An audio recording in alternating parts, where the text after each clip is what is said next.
Allah Subhanahu wa taala di dalam majlis acara Maulid Nabi besar Nabi Muhammad sallallahu alaihi wasallam. Yang tadi kita bacakan kitab lama yang biasa dibacakan oleh guru-guru kita, orang-orang tua kita, khusus ketika dalam melaksanakan acara Maulid Nabi besar Nabi Muhammad sallallahu alaihi wasallam.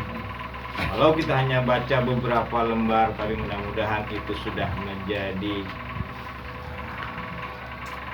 penghubung kita, wasilah buat kita untuk menyampaikan rasa rindu kita, rasa cinta kita. Walau rindu dan cinta itu masih dalam bentuk yang sangat tipis dan kecil, tapi walaupun tipis dan kecil, mudah-mudahan ini tetap mendapatkan nilai di hadapan Allah Subhanahu wa taala yang disampaikan oleh Rasulullah Muhammad sallallahu alaihi wasallam. Yang pertama dibacakan mengenai silsilah daripada Rasulullah sallallahu alaihi wasallam. Di sanalah diceritakan Rasulullah Muhammad SAW berasal dari orang tua bernama Abdullah, kemudian punya kakek lagi Abdul Muthalib, terus sampai kepada Nabi Ismail alaihissalam, sampai kepada Nabi Ibrahim alaihissalam, yang menggambarkan bahwasanya Rasulullah itu lahir dari seseorang yang memiliki latar belakang yang jelas. Jadi ini perlu buat kita semuanya menjadi hikmah dan pelajaran. Rasulullah itu mengajarkan kita untuk menjaga daripada silsilah kita, tali mata rantai daripada sejarah kita, nenek moyang kita dan leluhur kita. Kenapa seperti itu? Karena itu membantu untuk memperkuat mental kita, jiwa kita di dalam menjalani kehidupan, khusus dalam beribadah kepada Allah Subhanahu wa taala. Jadi seseorang yang besar, seorang yang sukses, seseorang yang selalu menjaga silsilahnya, sejarah latar belakang dirinya. Ini nggak boleh kita lupakan nih. Gitu. Dan nggak boleh itu, diharamkan merubah silsilah kita, bin kita. Contoh, Nabi memiliki anak angkat yang bernama sahabat Zaid bin Harith. Nah, ketika itu sebelum Islam datang, itu biasanya kalau seorang dia anak diangkat oleh ayahnya, maka binnya ganti ke ayah angkat.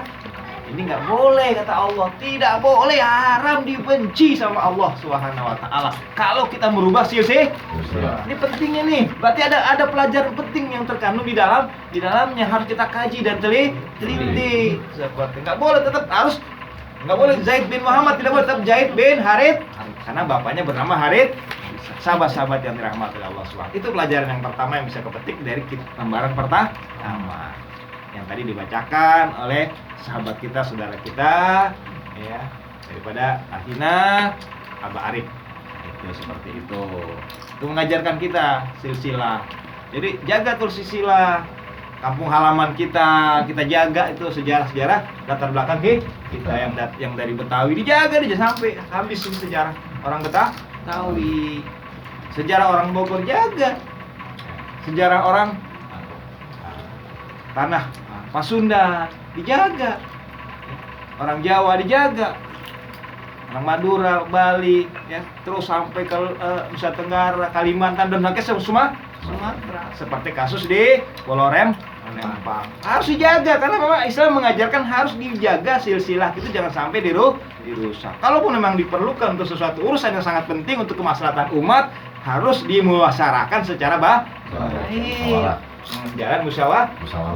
Fasawir, musyawarah. Jadi ada kesepakatan, pelan-pelan, tenang-tenang. Musyawarah bukan berarti ajak ketemu tapi langsung diputusin, enggak. diobrolin baik-baik pelan-pelan, setahap demi setahap, ya kan? Sekali dua kali terus sampai menemukan titik keseimbangan, titik keadilannya yang menimbulkan kemaslahatan daripada fungsi silsilah itu, fungsi sejarah itu tidak hilang, tidak berubah. Nah itu yang pertama kita bisa menikmatinya. Yang kedua, dibacakan sejarah perjalanan Islam bagaimana Rasul menyebarkan pertama kali. Ini kita karena pas itu lembaran itu saya perlu baca. Kita ini udah lupa nih orang umat Islam nih, karena umat Islam udah banyak tersebar ke seluruh dunia. Tapi lupa bagaimana sejarah Nabi ketika memulai akan menyampaikan Islam setelah menerima wahyu. Kalau proses menerima wahyu nggak dikupas nih. Padahal kalau kisah dia menerima wahyu itu perjalanannya seru tuh. Seru bagi orang-orang yang senang bertirakat,